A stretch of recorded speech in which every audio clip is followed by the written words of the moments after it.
our special guest will talk more about how to have a better relationship, but with yourself. Now, as introduction, guys, he is called the Prince of Jakarta's Indian food scene. Having grown up in the busy restaurant scenes of his family-owned Indian restaurant, he is currently the culinary director of Queen's Tender and is simultaneously a co-founder of his cloud kitchen, Two Fat Indians. Spending time in his family's own kitchen, his family's own restaurant, of course, guys, it ignited his passion, his creativity, of course. Oh my goodness, I'm just so amazed by this guy that I'm stuttering, guys. And now he lives by a very simple motto: simple but significant, applying it to all aspects in his life. Guys, without further ado, please welcome Mr. Girish Shamdasani. Oh my. Thank you so much, Mr. Girish Shamdasani, for coming, even though it's Diwali. Happy Diwali, Mr. Girish. Thank you, Gary. Please sit down. Thank you. Now, Mr. Girish, we're going to talk a little bit about from zero to hero, is it? Presentation. Sure. But before we start, actually, I just want to share with everybody here and as well everybody at home about my morning today. Good morning, sir. So yeah, I woke up at 6 a.m. on the right side of my bed with a big smile on my face. You know, grab a big glass of water, put some lemon salt, Himalayan pink salt, they call it, and squeeze some lemon. Drank it, went to the balcony, took a few deep breaths, went to the toilet, and started brushing my teeth, right? And my eyes are still half shut. Yes. And suddenly I looked in the mirror and I reminded to myself as to who I am. And I suddenly started hearing these voices in my head. Girish, you know, today is going to be your first time ever doing public speaking. And my heart started pounding and pounding and pounding and pounding. And then boom, I went into panic mode. I put on the brush. I started walking back and forth. I had anxiety, you know, those anxiety bowels. Butterflies, right? And I don't know what was happening. I was like telling myself, Gir, lu kan udah belajar semua notes dari Ibu Grace Tahir 2 hari yang lalu kan? All the notes from there, like you got this, like you can do this, right? And I'm just like, I can't. I keep on looking in the mirror. And yeah, so basically this is my first time ever doing public speaking. I'm really honored to be here. And when I first got this call from my niece Vershita, who's one of the comedians here as well, I honestly had no idea what to say, right? Because she told me to speak on a topic of personal growth and development, on the topic of from becoming a hero from being a zero, right? And I looked at myself, I'm like, I'm nowhere close to being a hero. So what am I going to talk to you about? So yeah, I'm really excited. I'm looking forward to sharing with you guys today on my own personal journey and share with you guys as well on how you can improve your relationship, not just with others, but also with yourself. The stage is yours, sir. Yeah. Please. Thank you. So yeah, so I thought to myself then, what should I talk about, right? Should I talk about Queens and the success we had in the restaurant industry for the last 35 years? Or that how we survived the pandemic, for example? Or even the challenges, you know, overcoming the challenges of working in the family business, right?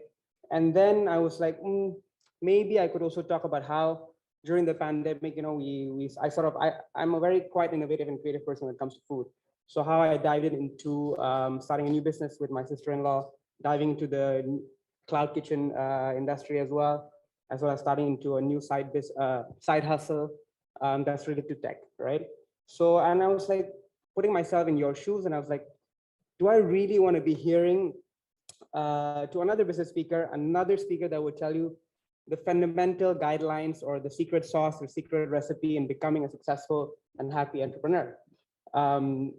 Or do I want to be sharing a new unfamiliar concept to you that's unique and maybe that you guys can apply on small, simple steps on a day-to-day life? So, you know, you often see on Instagram as well, you know, the 10 ways of becoming successful, the 5 habits of becoming a millionaire, you know, those waking up at 4 in the morning, those mainstream stuff, journaling for 30 minutes and meditating for 20 minutes and, you know, slaying the day, having a cold ash shower and so on, right? So I'll be honest with you, I do all of that. And sometimes I look into my bank account, I'm like, belum kaya-kaya gue, masih sama aja kayak gini kan. Not yet, maybe. Masih sama terus kan. So yeah, I mean, you can read all the books you want, you can listen to all the lectures you want in this university, listen to all the podcasts, listen to, you know, watch all the YouTube videos, listen to other speakers like me, even listen to Tony Robbins, Gary Vaynerchuk, telling you, you're gonna die, so better do what you gotta do right now, otherwise you're gonna regret your life, right? But at the end of the day, guys, what I can guarantee for sure is that there is no one solution in becoming successful and happy entrepreneur, right? So this is something that whatever I'm going to share with you today is again a new unfamiliar concept maybe for you guys, and yeah, something that you can take home and apply into your day-to-day lives. So yeah, so the question then goes on to how to become a hero, right? And here I said there is no secret sauce or guidance in becoming a successful, happy entrepreneur. Why do I say this? Is because a lot of you here and at home are all coming in from different backgrounds, different cultures, have different values. You guys have different beliefs, right? Different circumstances. So if that's the case, really, how can there be a guidance and a solution that fits everybody's story, right? So there is no secret sauce or secret recipe. A bit below. Here? Yes. Sorry. Thank you. Can you guys hear me now? Oh. Should I repeat again? No? Okay, carry on. It was very clear before. Even without the volume, we can No know your worries. lessons. Right. So although that we can all agree there is no specific solution or specific recipe, what I'm going to be sharing with you guys today is basically some sort of tools or guidance into how you can unlock these solutions yourself. Okay.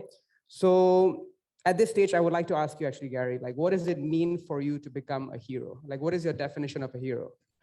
Definition of a hero, well, personally, I think it's more like being me who can help others throughout the way of being of the hero journey. So Okay. like even in the journey, I'm already a hero, but the end goal is to actually become is to become myself. Okay. That's awesome. Well, if you ask a lot of people, the definition of a hero, I'm so proud you answered that actually. That's quite spot on. If you ask a lot of people on what do they define being a hero means, a lot of them would actually say that it's a significance or it's a reward or it's the validation that they get from other people, right? Whether it's your friends, whether it's a society, whether it's gaining an award in university, whether it's your parents telling you they're proud of you and so on, right? It's always something external. It's always an external validation or an external approval, like seeking that particular significance, right? So or whether it's according to your values or your culture and society and so on. So having said that, guys,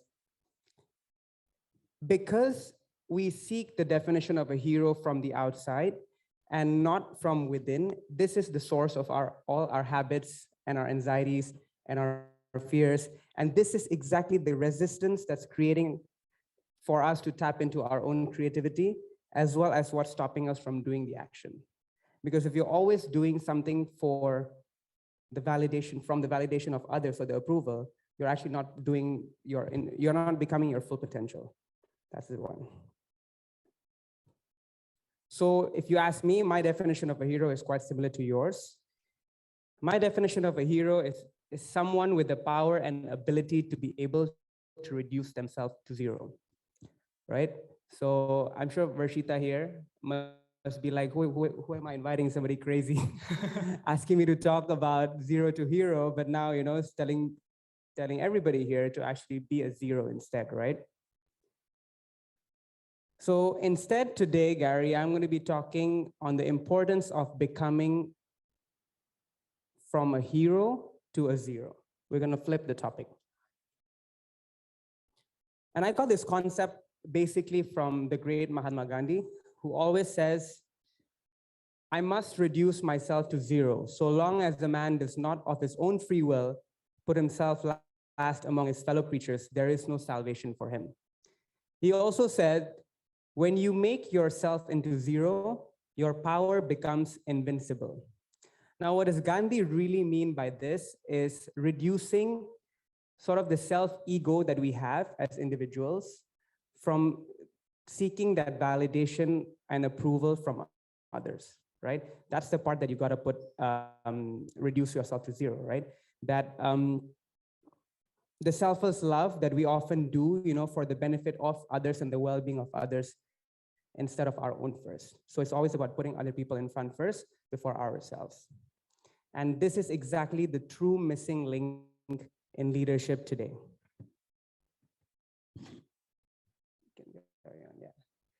So yeah, few things that Gandhi obviously mentioned that you need to do before I dive into depth as well. He mentioned that to be able to reduce your self-ego to zero, you need to be able to let go the need of validation and approval from others. You need to abandon the need and the want of becoming a hero, right? And as a leader, usually you seek contribution, not significance. Okay, you're always seeking to do something for the well-being of others. As entrepreneurs, you're always looking to solve problems for others and not for yourself. And then everything around it, whether it's action, money, and so on, it'll come as a byproduct for that. And finally, you want to be starting a movement or create some sort of change in others and sort of influence them, right? And for us to be able to do this, we need to be able to disconnect from everything around us, okay? Bring your mind into zero first.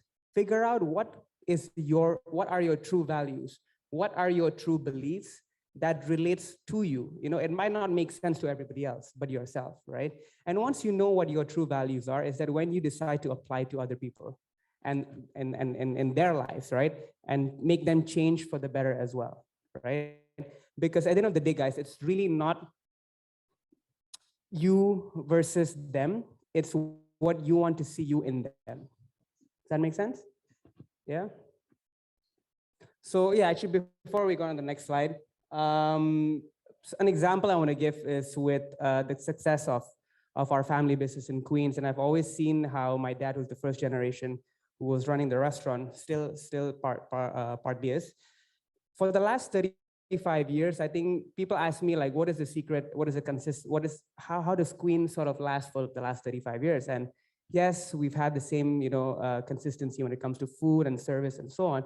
But I think the real recipe is that when my dad has created a culture that revolved around the employees, the well-being of the employees. And that's why on average, a lot of our staff for the last 20, 25 years are still working with us, right? So I pretty much grew up with them. So that's really a key ingredient of success, right? When you put the staff first before yourself, before your own family as well, you are becoming that leader. You are really then becoming a hero, right?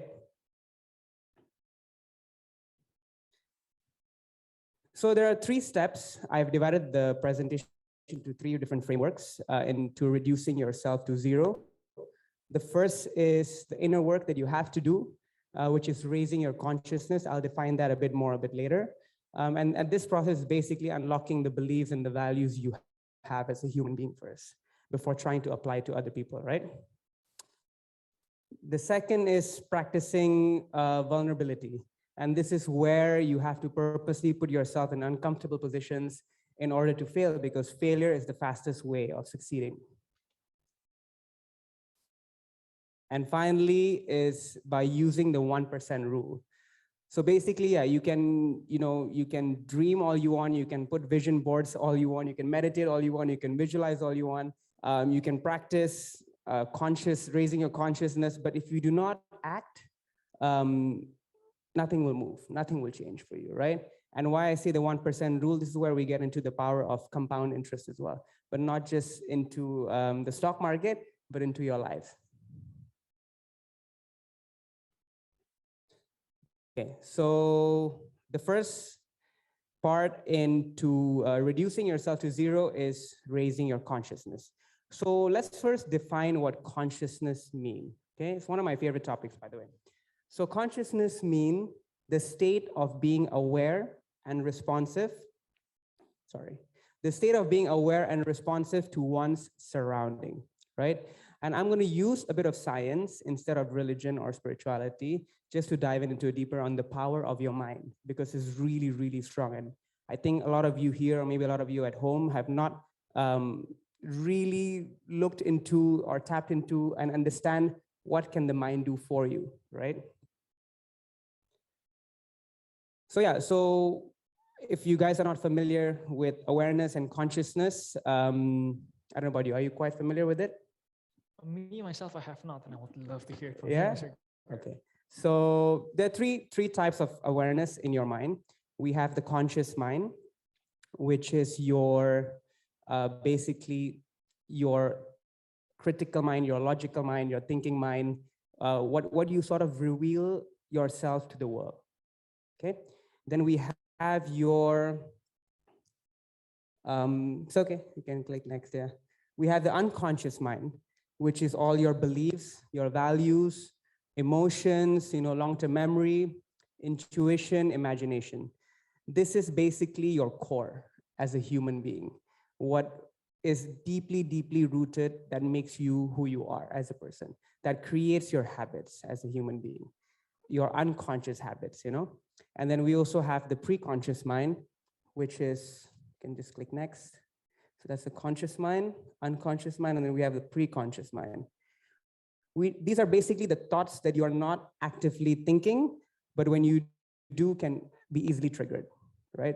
So, but for the sake of this presentation and this speech, we're just going to be talking about the two state of awareness, which is the conscious mind and the unconscious mind.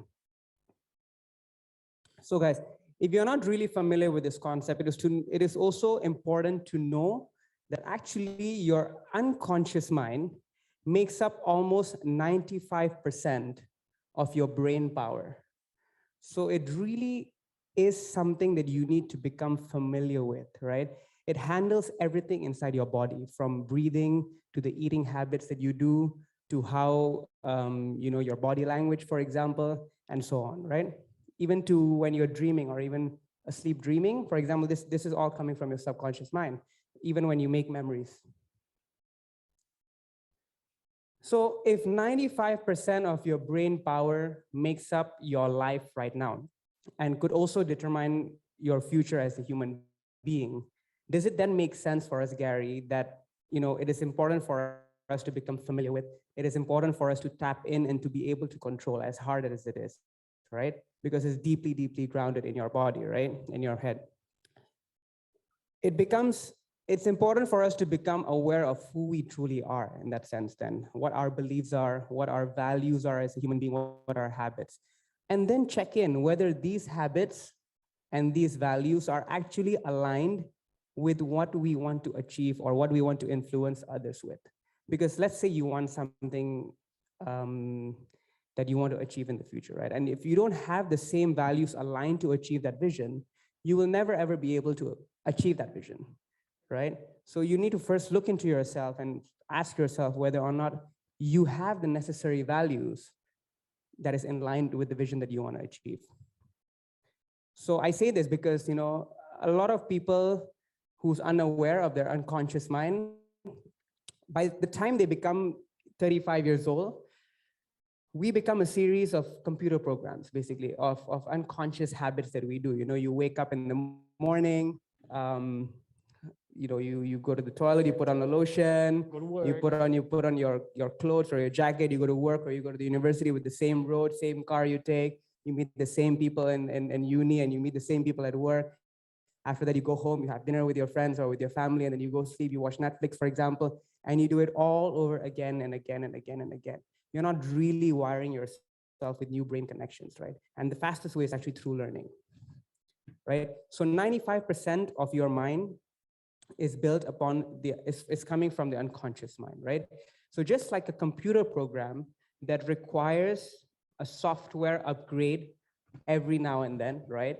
To sort of protect themselves from viruses or to keep up with the new tech, we as human beings need to have that continuous upgrade as well, software upgrade. So I call it the mind upgrade as well, right?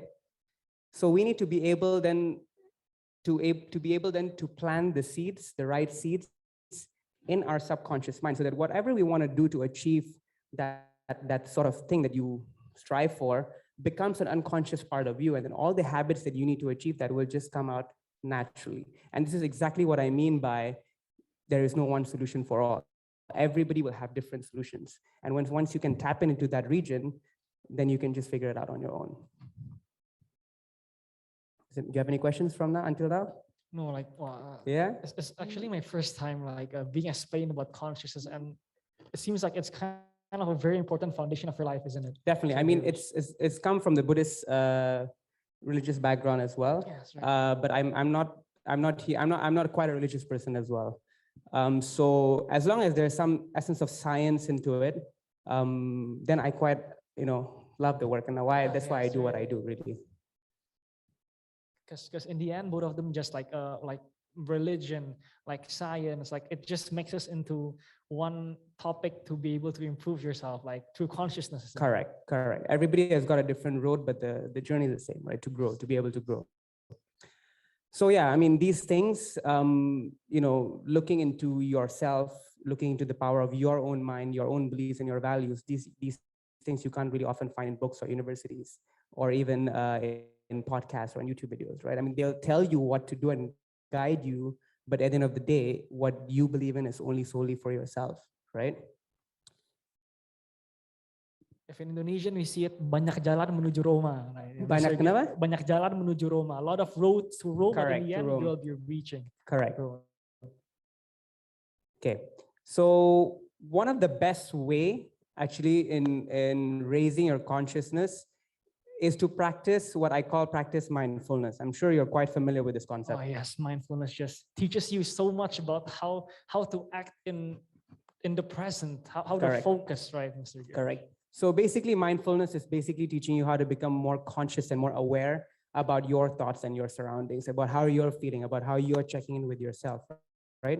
So remember earlier when I said, I wake up at 5 in the morning and I meditate as well.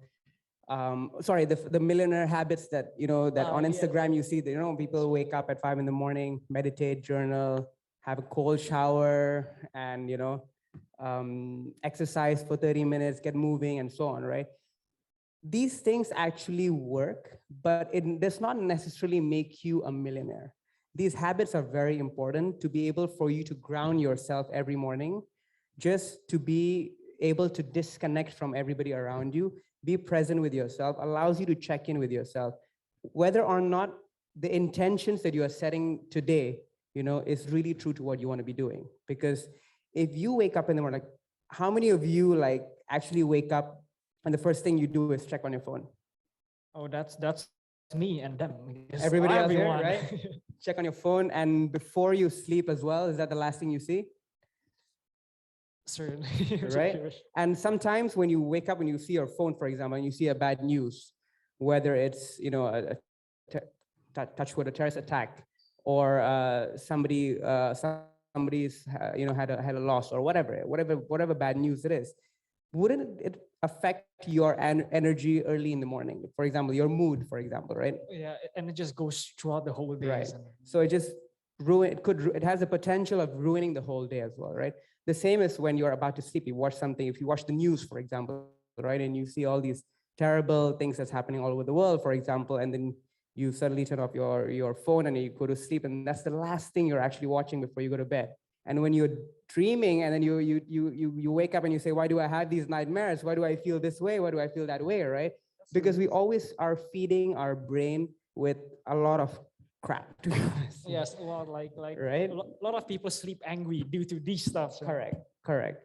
So yes, these routines and these habits actually keep you grounded, right? To be able to become present with yourself first before revealing yourself to the world, right? And the more you do this, the more over time it will actually make you a better human being, right? And whatever you want to achieve, right? Whatever goals you want to have. So yeah, practicing mindfulness is very important. I personally practice a lot of meditation. I'm a meditation junkie. I meditate almost 2 hours in a day, 1 hour in the morning and then 1 hour in the evening as well between office hours. But there's other ways that you can do, not just meditation. So meditation is really, the idea of meditation is becoming familiar with yourself. Again, it's nothing religious. A bit, yes, it dives in a bit more spiritual, but when people close their eyes, there's a lot of thoughts that come in your mind, for example, right? These thoughts are just basically coming in from your subconscious, sometimes your conscious thoughts. And the goal of meditation is really just to watch as a spectator.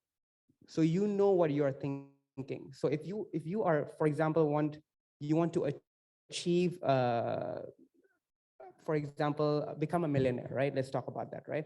And then you close your eyes and you listen to your thoughts, and your thoughts are telling you, yeah, you're not good enough. The same way in the morning, I was like looking in the mirror, it's like, yeah, you're not good enough. You're going to screw up this public speaking thing in the university, right?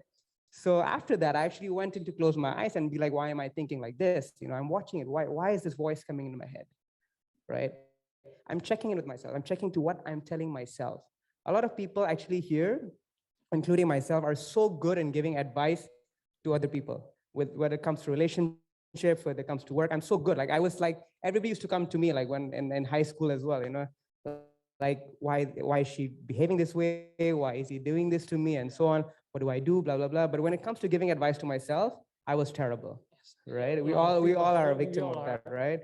So this is about mainly checking in with yourself and then talking to yourself more kindly, more humble in that sense. So other methods other than meditation is, for example, you can do a lot of journaling as well. Writing down your thoughts into a piece of paper is a great way of expressing your emotions. You should never, ever, ever suppress your emotions. If you have to cry, you need to cry. If you are angry, then you got to be angry. You should never, never, never suppress your emotions. Yeah. So yeah, the goal here is basically to practice becoming aware of your thoughts and feelings. And the more you have control over this, the more you can set intentions in your life. Okay. To achieve whatever you want. And I mean whatever and whenever you want. Okay. It all starts here. If you can start controlling this and tap into your subconscious mind, nothing will eventually stop you. So I want to just explain a concept about how I achieved what I wanted. Like one of my dreams in the last, I would say 3 to 4 years, was to have a body transformation, right? And I want to share a bit about my personal journey. I was introduced to meditation about 3 years ago by this guy called Vishen Lakiani. He's a very famous growth, personal development, entrepreneur as well. He runs a company called Mind Valley, which is a university of growth. Okay, and he introduced to me a topic called creative visualization. And what that basically means is like going into meditation by closing your eyes, okay, and just visualizing an event that you want to achieve or want to happen in your life that's not happened yet, right? So you have a vision board at home. I'm sure a lot of you have got vision boards at home where you put up your goals, right? You put up your dream car, your dream house, your dream relationship, maybe. I don't know, like what you all are putting up there. But I know people do that, and I used to do that as well. But it would never come to me, and I'm just realizing why it's not coming to me, right? Because when I check in with myself, I'm just like, my voice inside of me is telling me different things that the vision board is telling me that I could achieve. So it's not aligned, right? So what I used to do is that I used to actually train my brain using creative visualizations. So this concept is quite interesting because if you can understand that your brain does not know the difference between a thought and an actual experience. This is where the science part comes quite fun. So what I mean by that is, let's just say, Gary, you broke up with your girlfriend 2 months ago, right? And you come to this talk show and I'm like, why is your mood so, like, why is your energy so down? And you'll be like, yeah, Girish, because she broke up with me 2 months ago and I'm feeling distraught. And as we started talking about it more and more and more, all the emotions that you felt when your girlfriend broke up with you started coming up again, right? Have you guys felt that way before? Yeah. Like those things buried just shows back up. It shows back up, right? And these are all the suppressed emotions. And that's because your brain does not know the difference between the event. The event happened 2 months ago, but you are experiencing it right now. That means your brain, when the event happened, took a snapshot, right? Called it a memory and stored it inside your body. And when you pick up that memory, you start feeling these emotions again in your body.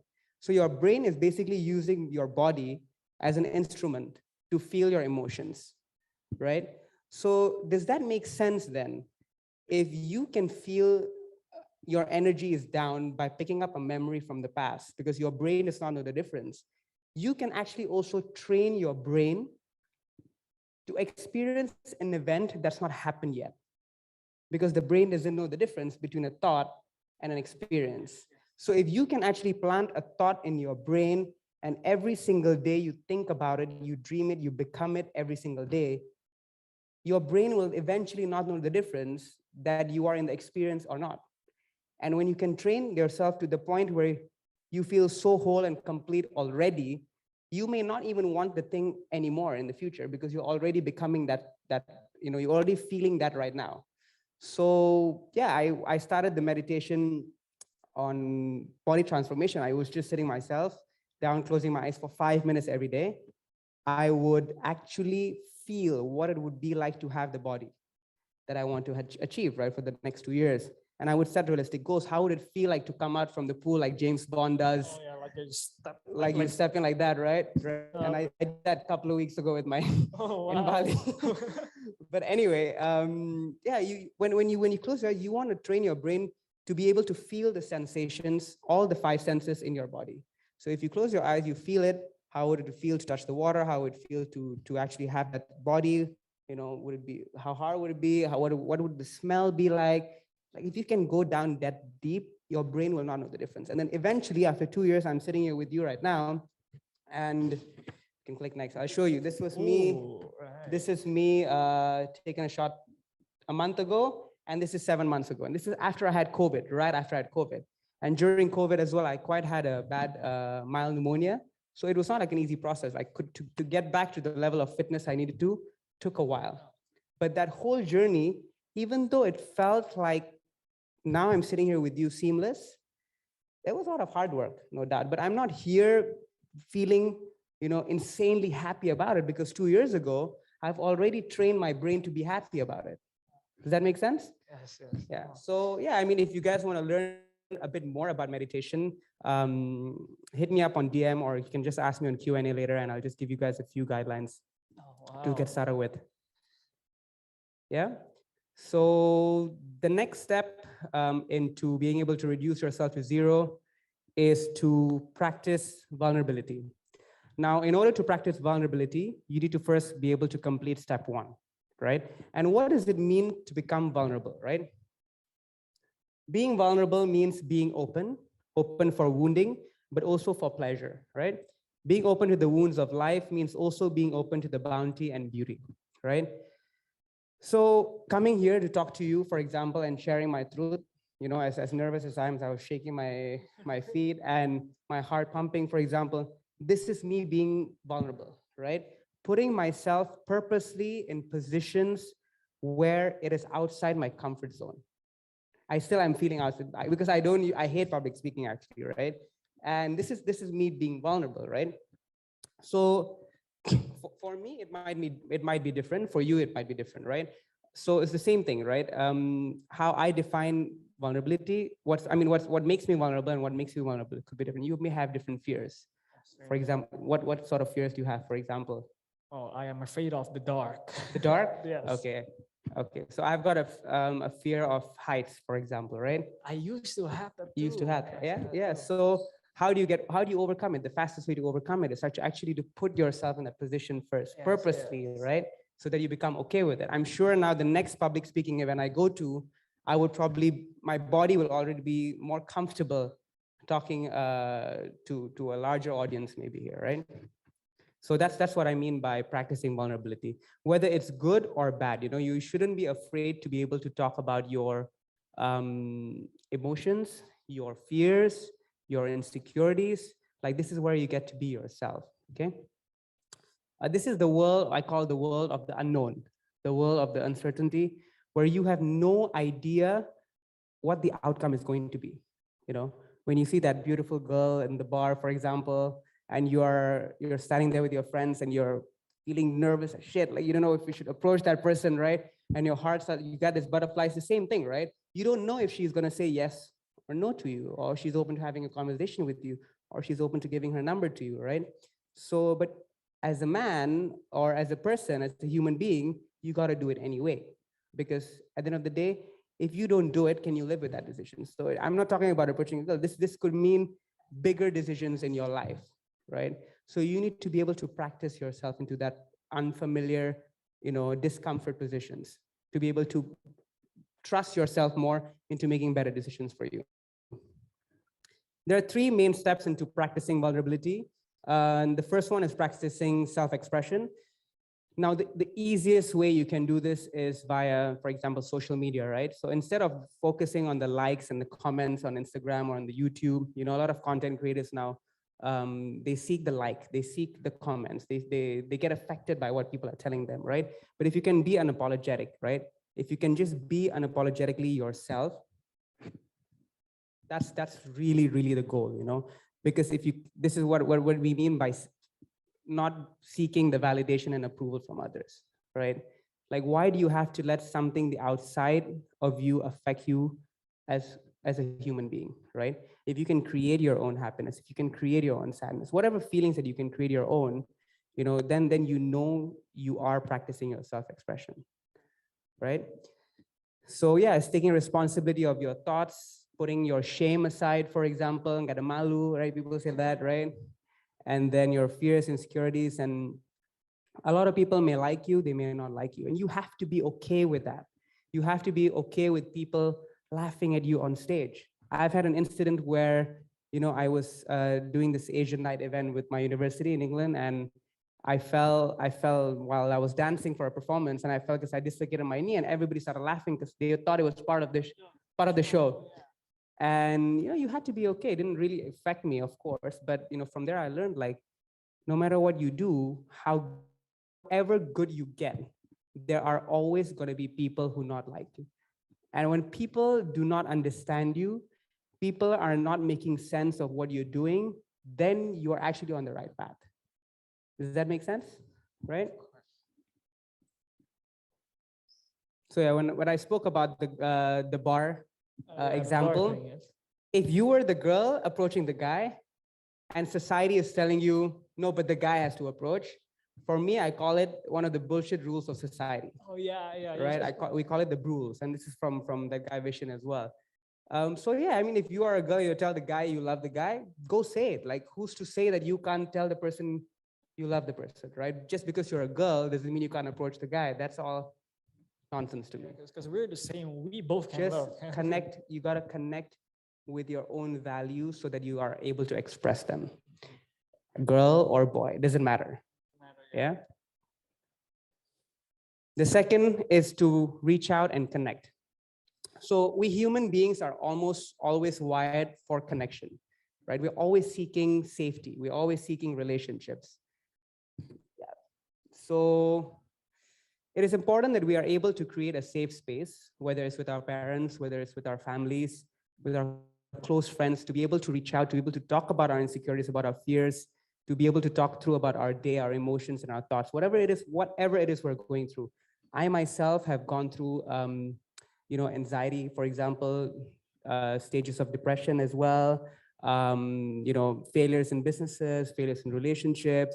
And for me to be able to overcome that, you have to reach out and get help, no matter what it is, right? Whether it's you having a good time, you want to be sharing these news to your close ones, whether it's you going through a period of tough time, you want to be able to connect and reach out for help. So yeah, I even have a mental coach. So I have a business coach, I have a mental coach, I have a trainer, a gym coach. So you got to have these people in your life so that you can create a safe space for you to connect. We are human beings. We cannot do this on our own. It's not a one-man show. Okay. So the final step in practicing vulnerability, as I said earlier as well at the beginning, is to put yourself in positions where you know you're almost going to fail. And because at the end of the day, no matter whatever you do, I don't care how strong you are, I don't care if you're the richest man in the world, you are going to fail. That's a fact. Okay. So it's better that you guys start accepting this and get okay with failure, because that's the fastest way you can actually succeed. That's the fastest way in actually, in you getting what you want in your life, right? So you can see here, this is basically your comfort zone. This is basically not just your comfort zone, but also what society perceives you to be, okay? Everything, all the rules in your society, when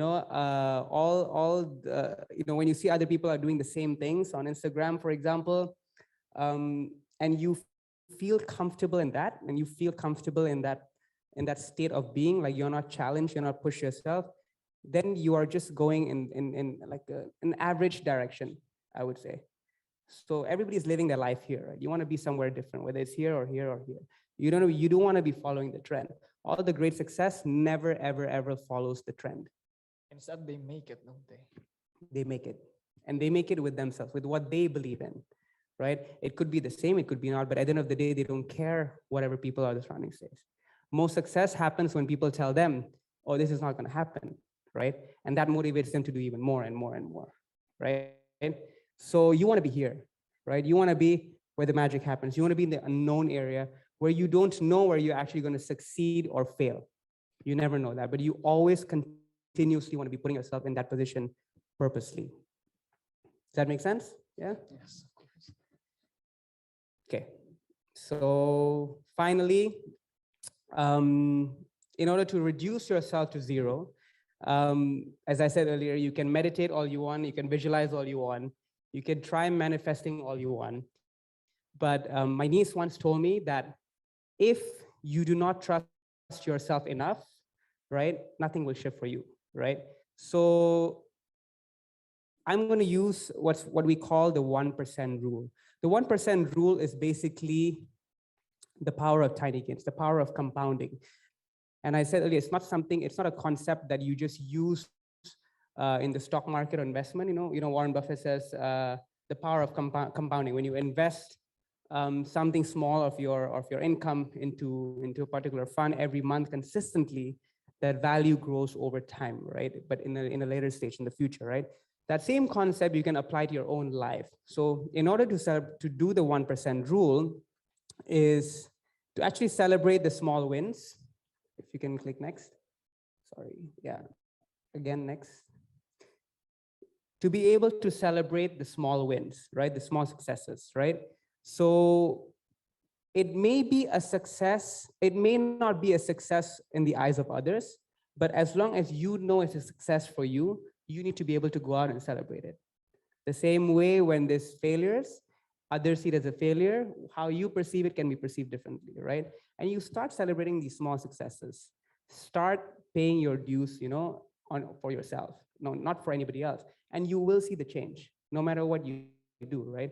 And it works. The same way when you go to the gym, for example, and the first week, you can go to the gym for the first month and then slack on the second month, right? But nothing will happen to your body. But if you constantly go to the gym for maybe 4 times a week for the rest of your life, your body will see a change after like a good significant period of time, right? It may hurt at the beginning, right? But eventually over time, it will compound in your life and you will get something out of it, right? So yeah, and the easy part is that if you already achieve the first two, which is raising your consciousness and also practice vulnerability, action then becomes a byproduct, right? Because when you're able to reduce yourself to zero, when you're no longer needing the validation and approval of other people, right? Including your close friends, your family, maybe, I'm not saying not listen to them. Of course, we are all here to guide just the way I am here to guide. But if you can let that go and just really stick with what you believe in, right? And put your mind into zero and disconnect, then nothing will stop you because you have nothing to lose at that point, right? Then you will just act. You will just go on like a bullet train and nothing will stop you. Even though you'll come into hurdles in your life, but you know that these are your own thoughts and these are only your values. You are your own hero in that sense. So action then becomes a byproduct. So yeah, basically, if change was really easy, then everybody would be doing it, right? And Mahatma Gandhi also said that be the change in others. Exactly. Right? That's one of the quote. And I think you mentioned one quote as well when we were in the. Oh yeah. So one of the quote that actually stuck on to me is that, like what you said, failing is also learning, isn't it? Correct. And like, don't be afraid to fail, because Mahatma Gandhi actually he said this: live as if you were to die tomorrow, but learn as if you were to live forever, because that just sticks on you for the rest of your life. You keep on learning. Even when you wake up in the morning, you learn to face another day. You learn to open your eyes again. You learn to like sit straight and like just face the day no matter what will happen. Correct. So I really like that quote. The way I see it is that, life is not like a mountain, right? It's not like there's ever going to be a peak. So forget that. There is no hero, there is no peak. There is no end goal. Because if you see it as if there's an end goal, once you reach the peak, what happens after that? There's only downwards, right? It's like a mountain, right? So it's better that you don't see a peak. It's better that you see that you keep climbing, but you might fall and you climb and you might fall and you climb and you might fall. And you got to fall in love with that process. That's really the idea. And I can tell you from my experience, because I climbed out Mount Rinjani a couple of months ago on a solo hike. And I've always thought that reaching the summit, would make me feel like I'm in love with life and I feel alive and I found myself and so on. But once I reached the summit, I was just like, biasa aja kok ini gue, orang sebelah gue lagi nangis. Somebody next to me is like crying their heart out, I'm just like, why do I feel so biasa, Like I don't feel so much. But the process of me going up the hill, the mental challenge, the physical challenge, and then even going down after that, that is what I love. I love being close to that pain. And that's why I love working out as well, because I like to put my body in discomfort first thing in the morning. So right? it teaches you. It teaches you a lesson, really does. So yeah, I think that would just end my presentation. I think we are almost close to time as well. But yeah, so just to summarize everything again quickly, my definition of a hero is someone with the ability and the power to be able to reduce themselves to zero. And that reducing yourself to zero is basically that ego, as I said, of wanting to seek validation and approval from others. And 3 ways of doing so: you got to raise your consciousness by doing the inner work, first tapping into yourself, finding out what your beliefs are, your values are, because as I said, we all have different stories, different backgrounds, right? Second step is to practice vulnerability. And the third step is the 1% rule, which is action and the power of compounding. So yeah, at the end of the day, it's not you versus anybody else. It's about you versus you. So it's always a better version of yourself that you have to chase. That is your hero, right? That's it, Gary. Thank you so much. Thank you so much, Mr. Girish. Now, there are actually a couple of questions that has been put in. One personally by me and a lot of others. May I ask for it for you? Yeah, Mr. of course. Girish? So this is something that I've known from experience, and like I'm still trying to get over this certain feeling. But why do people fail to perceive good things about themselves? Like they are conscious about the negative stuff, and like they try to fix it, but due to them being overwhelmed by this emotion, they fail to see the positive side. But at the same time, when people ask, "Hey man, why are you so negative?"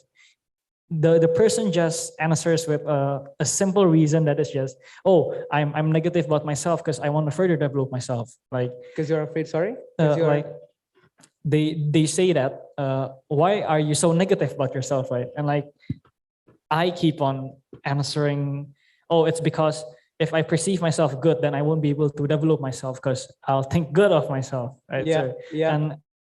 and like, is that actually a good attitude, or is it like something you need to change? Okay, I'm trying to understand the question. Okay, so being negative or being positive should just be as is. Accept it. You got to accept it. So it's an emotion, it's a feeling, right? Negativity, positivity. You cannot constantly be positive.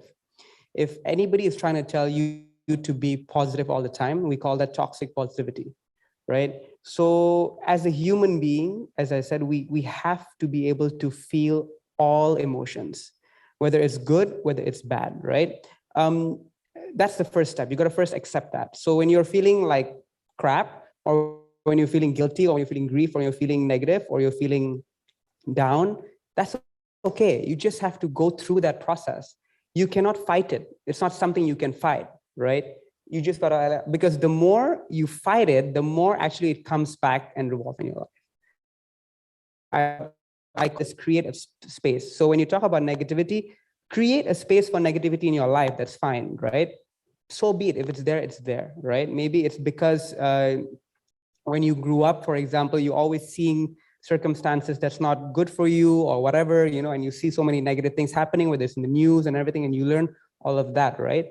And yes, of course, it's not good to always think negative, but create that space that you are a human being too, that you can feel negative if you want to.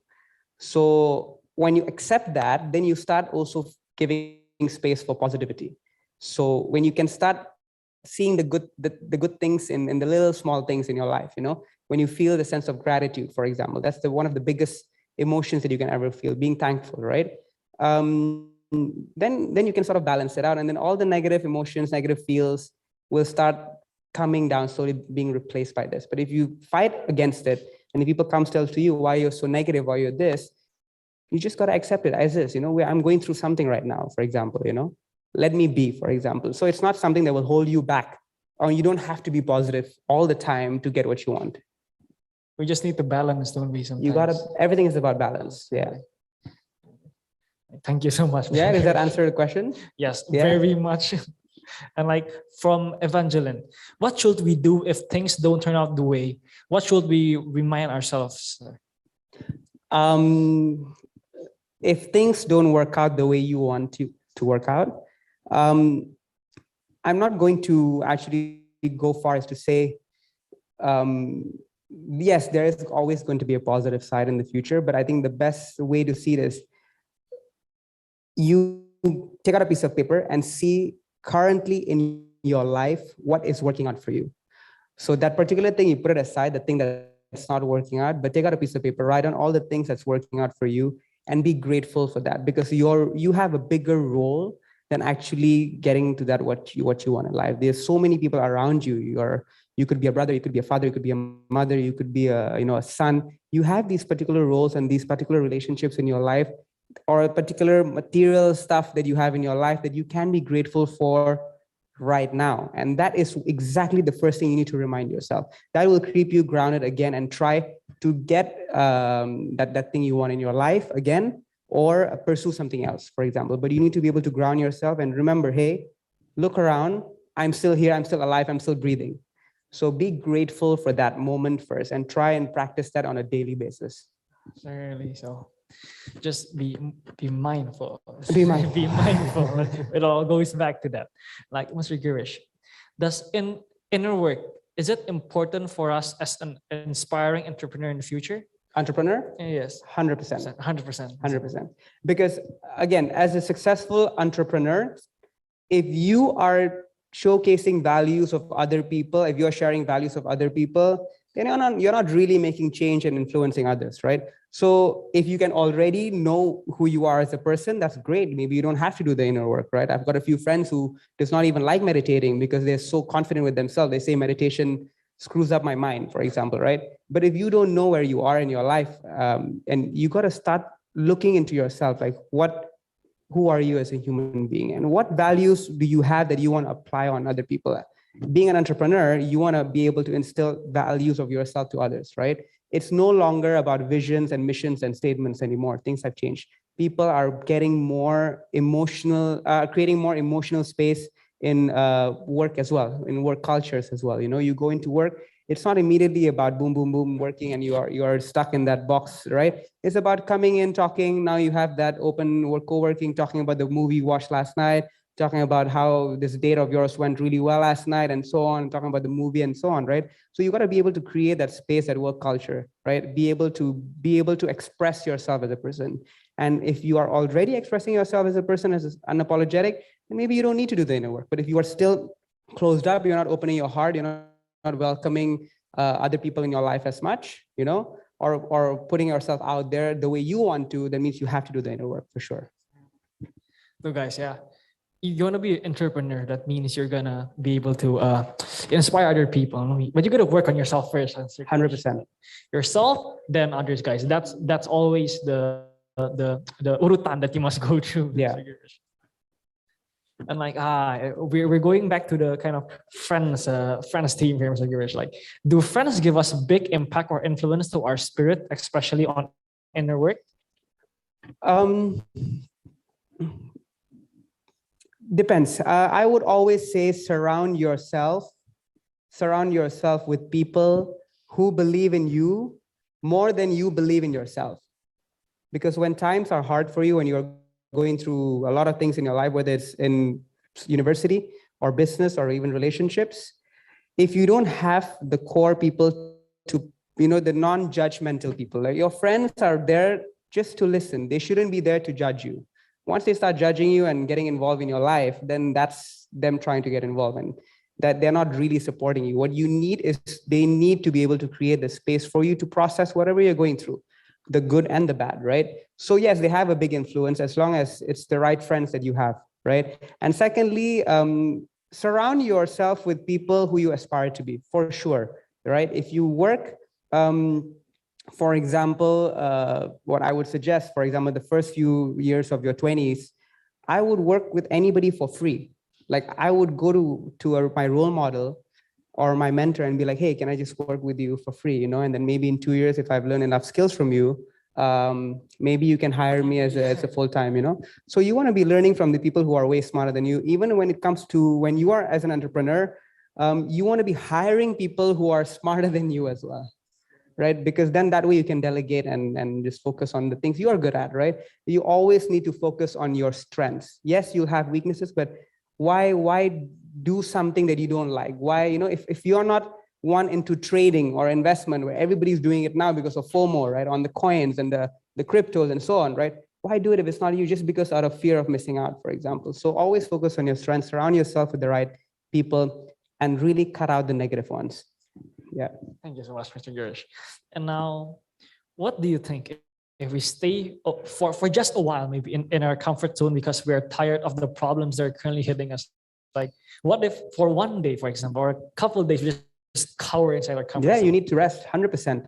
The same way where, you know, I can't train every single day when it comes to the gym because your body needs to recover, right?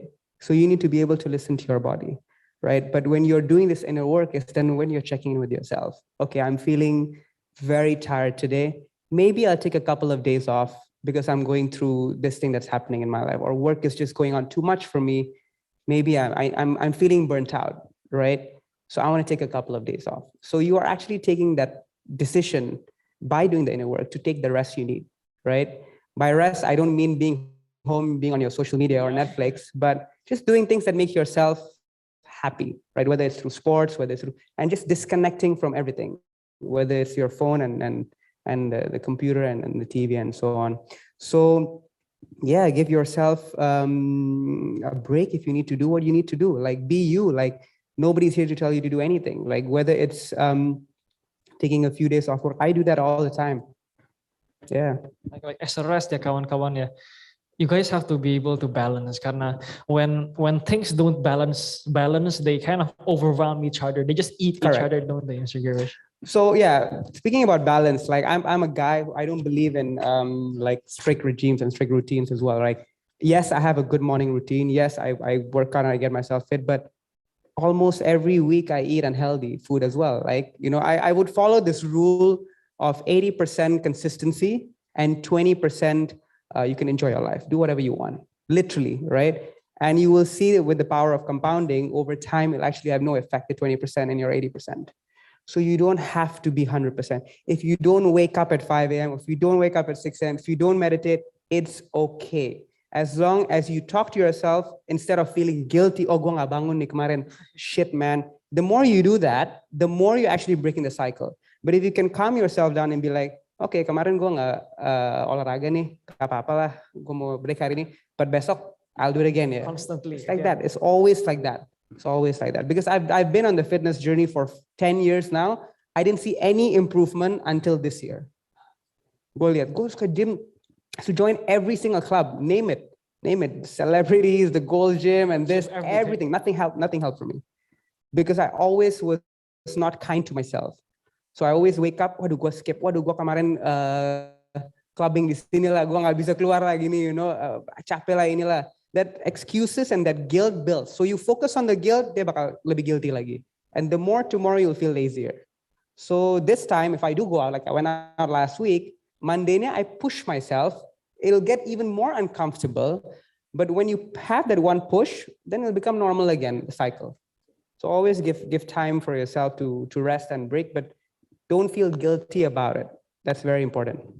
Just don't beat yourself about it. Yeah, just don't feel guilty. Like you want to take a break, no problem.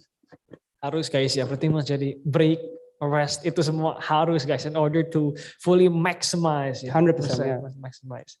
And like one more question, Mr. Gersha. Is there any tips for extremely busy people? Maybe like you, from extremely busy people who has tight schedules to have time to meditate. Sorry. Yeah, there's no excuses here. I'm sorry, guys.